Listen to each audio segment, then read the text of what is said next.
We have a key now, so let's add a lock and make our key work and then see if we can figure out where some inventory refactoring might tie in. We're going to start by going to the tiles folder and grab the yellow lock. I'm going to take lock yellow and just drag it out here somewhere off to the left. I think I'll go with, what is that, like a -9 and again a -3.5, which is what my ground is set to.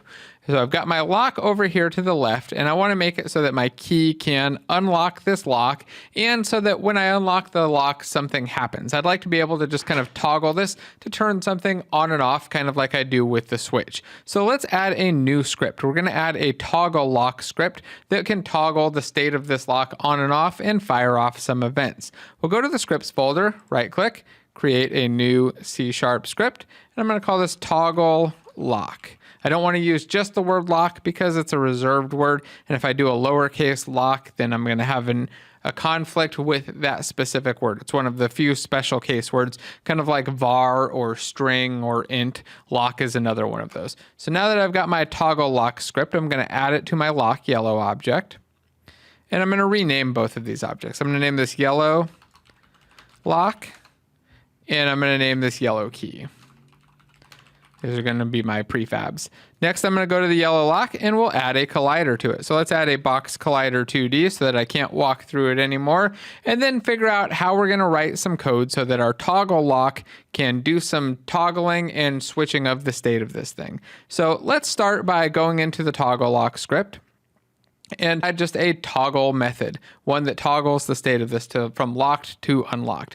We'll delete out the start and update, and I'm just going to make a public void toggle, and then all this is going to do is switch the state of a bool and change the look of our sprite renderer to start. So we'll say toggled equals underscore or not underscore toggled. There we go. I'll hit Alt Enter and generate a field for it, and we should get a private Boolean. So this is going to be the bool for whether or not it's toggled. In fact, let's rename this to unlocked, underscore unlocked. It's Control R to do that, or F2 to open up the rename dialog. So I've got an unlocked Boolean that'll toggle on and off when we call the toggle method. Next, I want to change the look of the sprite renderer. So let's cache the sprite renderer in an awake method. So add an awake here, and we'll say underscore sprite renderer equals, and then let it automatically type out the rest of the code for us to get the component of the sprite renderer. We'll generate a field by hitting home and Alt Enter, and then I'm going to get rid of all of these extra private keywords that I don't need. And in our toggle method, I'm going to set the sprite renderer's color to either white or gray, depending on whether it's locked or unlocked. So I'll say sprite renderer dot color equals, and here we'll do an unlocked. So if it's unlocked, we'll get the value after the question mark here. If it's not unlocked, then we'd get the value after the colon that's going to be there. So we're going to start with color.white so that we get the nice, bright, fully colored version. And if it's locked, so if unlocked is not equal to true, then we get that second value here, and that's going to be color.gray. There we go, with an A, G-R-A-Y. So this should allow me to toggle the lock on and off visually, and then I can probably fire off some events from there. Let's now add a context menu to this so that I can make sure that it works. And we'll use name of toggle.